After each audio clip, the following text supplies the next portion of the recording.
Democratic Party candidate Joe Biden has officially been declared the winner of the U.S. 2020 presidential elections. Let's examine how Donald Trump will attempt to refute these results, what a Biden-Harris presidency might look like, and how divided the United States currently stands. I'm Richard Medhurst, and you're watching the Communiqué.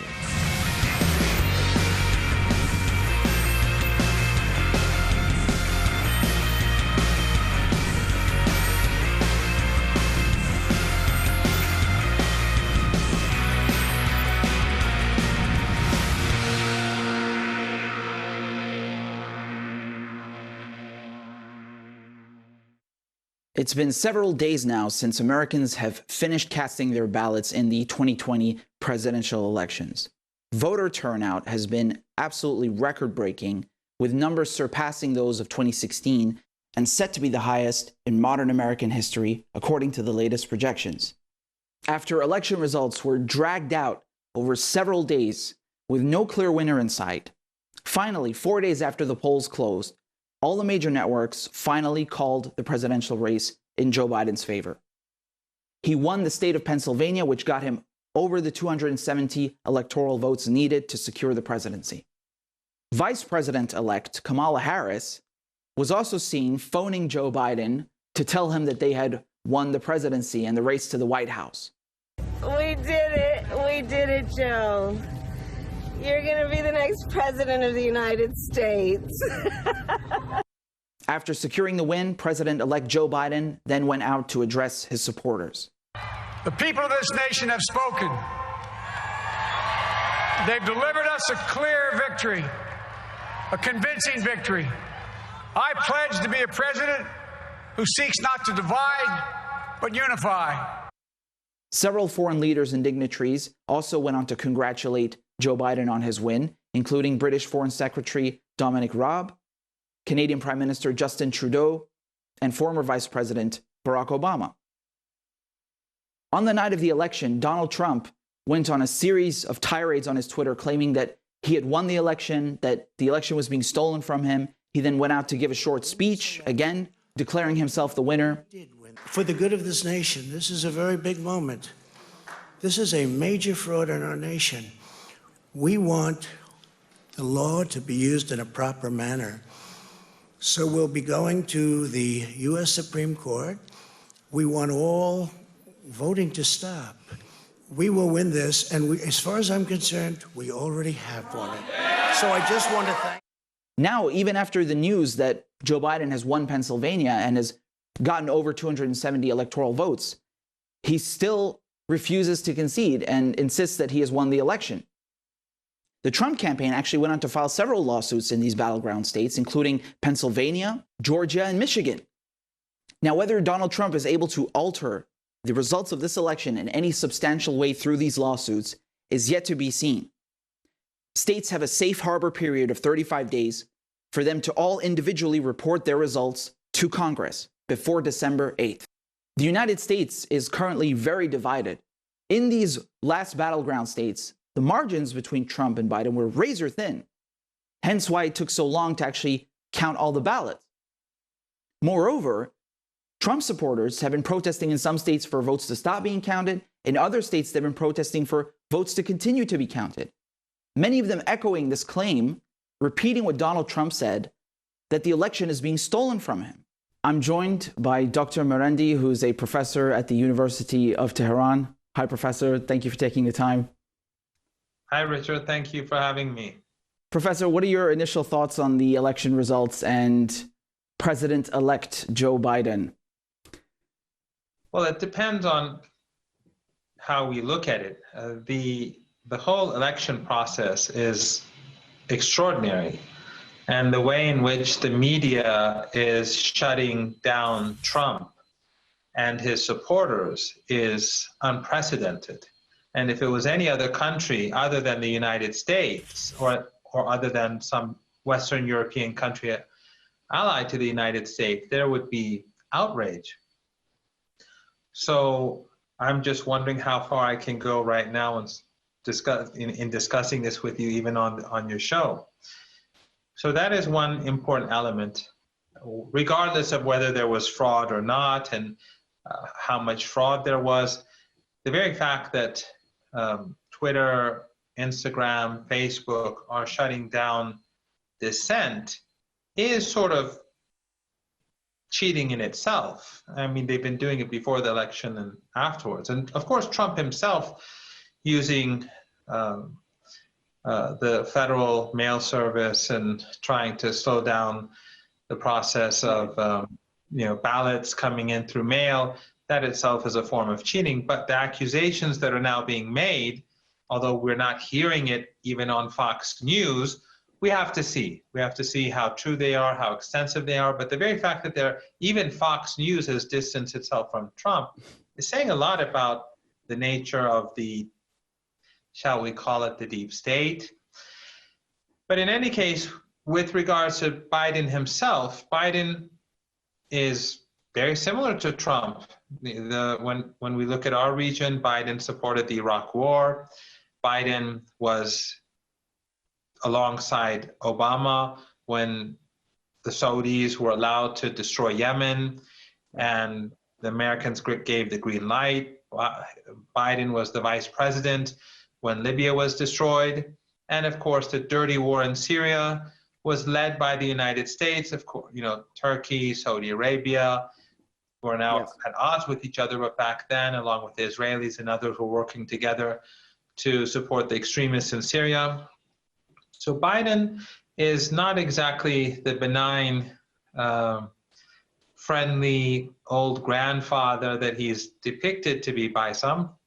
Forget the fact that he was closely affiliated to big business, the credit card companies, and of course the accusations made against him with regards to a young woman staffer of his years ago makes him quite similar to Trump in many ways. So the difference between Biden and Trump is not very great.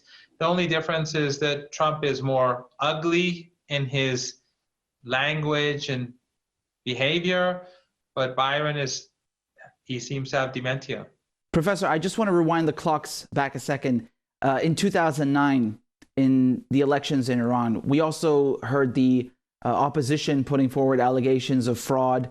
And right now we see Donald Trump claiming that the election was stolen from him. Social media actually played a big role in that. They actually helped anti-establishment voices during this so-called Twitter revolution in 2009 in Iran. And yet now with Trump, they seem to be playing against him and silencing him. What do you make of that? Well, I see something quite different, actually, because in 2009, the US government asked Twitter not to shut down because Twitter wanted to shut down and repairs. And they said, no, please keep going. We need you to help undermine Iran. Exactly. Yet now, when the elections are much closer in the United States, I mean, in Iran, it was a landslide. There was no fraud in 2009, regardless of whether one likes the president who won or his challengers who lost. But in the United States, the election outcome was extremely close. Yet the shutting down of all dissent, including on Twitter, is extraordinary. So it's the exact opposite. In the case of Iran, the Twitter and other outlets were used to try to undermine the country, but in the United States, they're being used to prevent dissent from creating any form of protest movement. Because we saw how Twitter, they censored this New York Post article that was damaging to Joe Biden's son, and then they also censored a bunch of tweets by Donald Trump. Well, I think it's becoming extremely complicated, especially now with artificial intelligence and how these tech companies are becoming more powerful, and the borderline between these tech companies and the state are increasingly becoming blurry. So on the one hand, they can be used to undermine states, countries that are independent of the United States, but in the United States, they're being used to shut down dissent. And it's becoming, in my opinion, quite clear that these companies are deeply in bed with the deep state. But in the past, we used to view them as tools of the US or the state against adversaries outside of the United States. But now it's moved to adversaries inside the United States. And I find that actually extremely stunning. And I find it extraordinary that liberals and many progressives are at the moment indifferent about this, but I think many are going to pay a heavy price for their silence or for their acceptance of this. But in addition to that, what I find amazing is that even outlets such as Fox News, they're sort of standing back now. So it sort of shows the extraordinary strength of the centers of power in the United States. I'm quite fascinating how well coordinated things seem to be. I don't believe in conspiracy theories and all that, but I think this ideological overlap, or the interests of all these centers of power converge in a way in which they just think that they have to accept this and move on. And I think that in future it's going to make the United States a more authoritarian state at home. And I don't think that this is the end of the story. I think we're going to see instability in the United States. I despise Trump, obviously, as do you, and I'm sure most of your viewers. But the person who's come in his place is no better. But more importantly is how this is playing out. It's the dissent is being silenced in the United States, and this doesn't seem to be a story. So do you think that under a Biden-Harris administration, the authoritarian strain that we find among neoliberals is going to manifest itself even more, that there will be even more repression of dissent and more censorship for people who try to criticize Biden? Well, Richard, the liberals destroyed Libya in the name of the right to protect. They supported Wahhabi extremists that destroyed much of Syria. You and I both know Syria pretty well. They've demolished Syria, and they are proud of what they've done. Their allies are Saudi Arabia. Their allies are an apartheid state in Palestine. They are willing to strangle Venezuela. They never complained. They never were outraged by the murder of General Soleimani or the siege on Iran, trying to starve Iranians of food and medicine. Their complaints have not been about Iran or Venezuela or Cuba or the coup in Bolivia or any of these or their own actions. Their criticisms are of Trump, his bombastic language, and some of his appointees in the Supreme Court. But when millions of lives are destroyed and countries demolished, these liberals have been fine with it. So they have already been authoritarian abroad. Why can't they be authoritarian at home? What do you think a Biden presidency is going to look like towards the Middle East and specifically towards Iran? Do you see much changing at all? No, I think there is continuity in U.S. foreign policy, and we have seen this continuity from one administration to another. This maximum pressure campaign of Trump's actually began under Obama, and of course Biden was his vice president, and it was only eased after the nuclear deal. But even after the nuclear deal, the Americans under Obama never abided by the deal, whereas the Iranians did. The dirty war, for example, the murder of General Soleimani by Trump is outrageous, but the dirty war in Syria began with Obama. And so all these innocent people who were defending Syria against the extremists, they were General Soleimani's, in their own right, each and every one of them.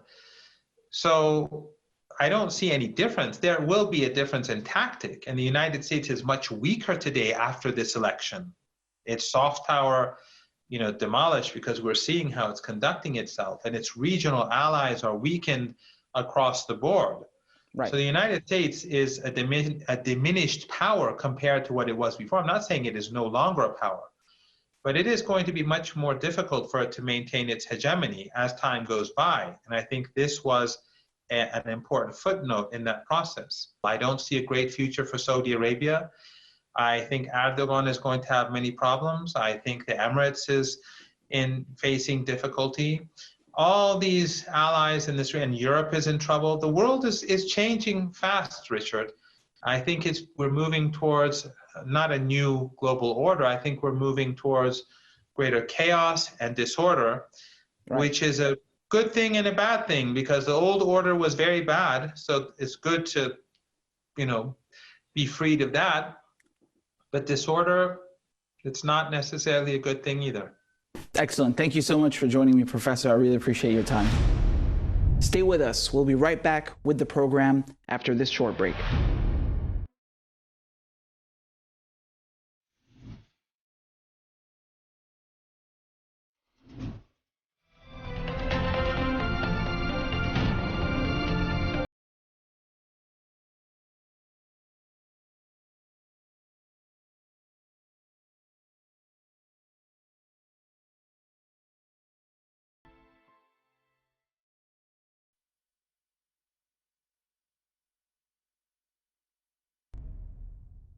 Joining me from Chicago is Kit Cabello, reporter from Hard Lens Media, to tell us more about the situation on the ground.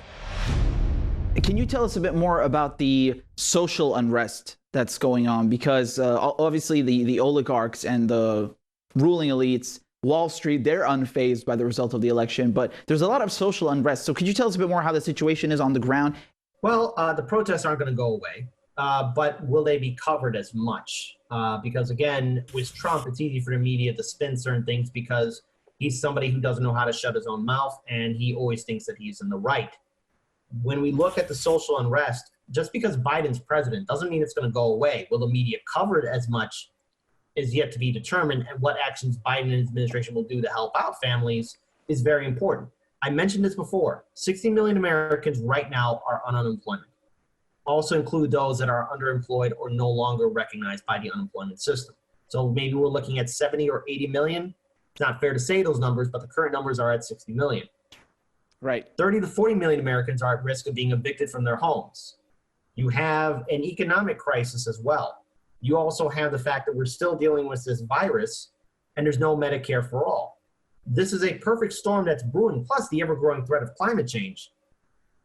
There will be social unrest. And if no action is taken, it will get worse. And just because it's a Democrat in office doesn't mean people will be polite. I think it's very difficult right now for American families to sit down at the table and make a decision. Well, what bills do I have to pay? Do I have to go a day or two without feeding myself because I don't want my kid to starve? Do I pay the electric bill or the heating bill? Do I put gas in my car? Do I take the bus? These are real questions Americans are asking themselves. We don't have universal basic income.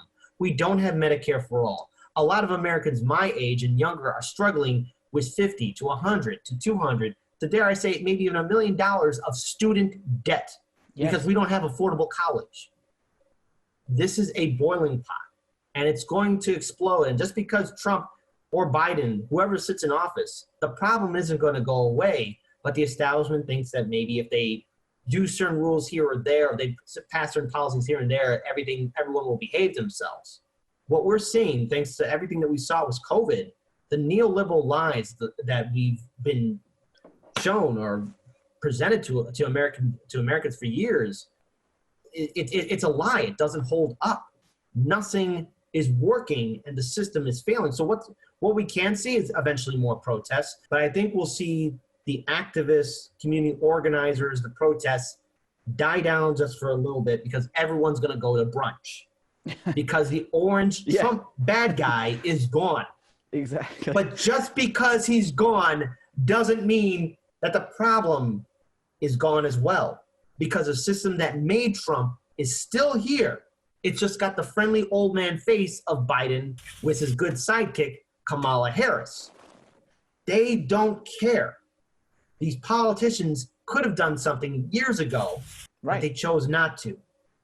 It's give it time. There's going to be a breaking point again where Americans are going to be upset. And then all these people who were these vote blue no matter who, they're going to have to make a serious decision of, do we still keep this thing going on? Because something worse can follow after Biden.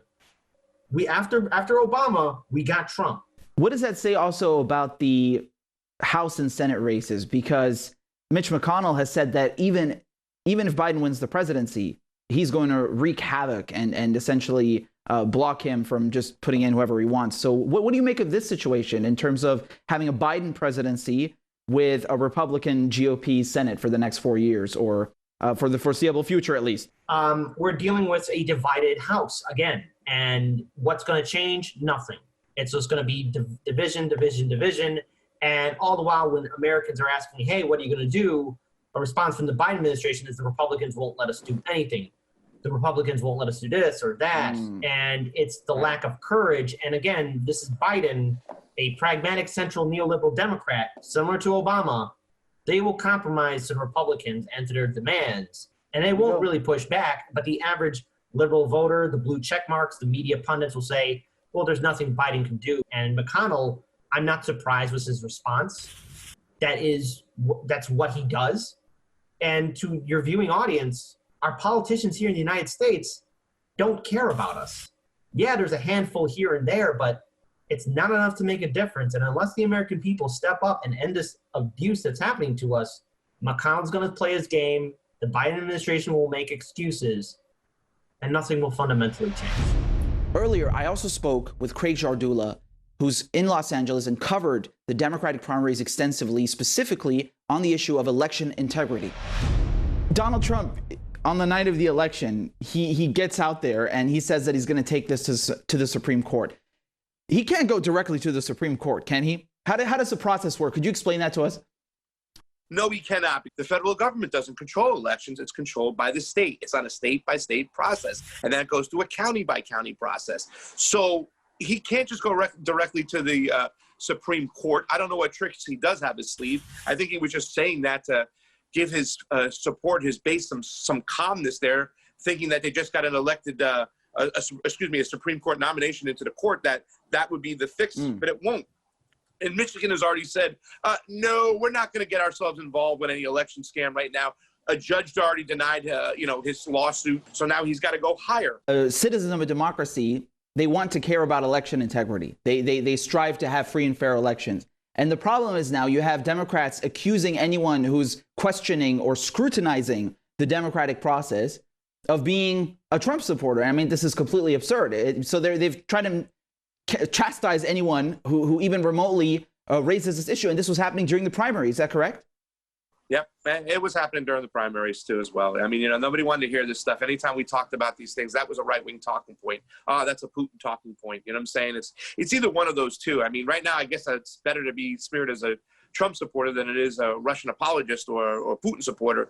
But yeah, it's the same tactics all and over again. They shame you, they shame you, they shame you. The thing that's interesting, Richard, is that used to be about politicians would go after each other and shame each other. Now they shame the voter.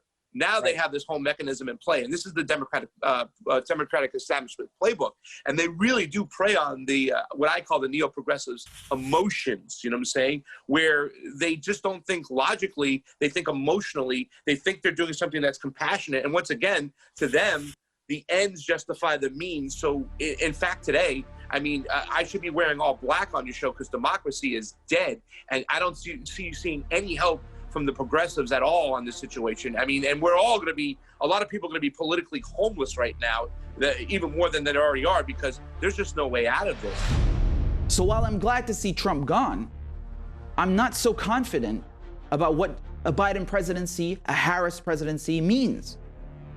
These people have spent their entire careers pushing right-wing policies that have put workers in severe peril, that have caused wars and destruction abroad, and untold suffering.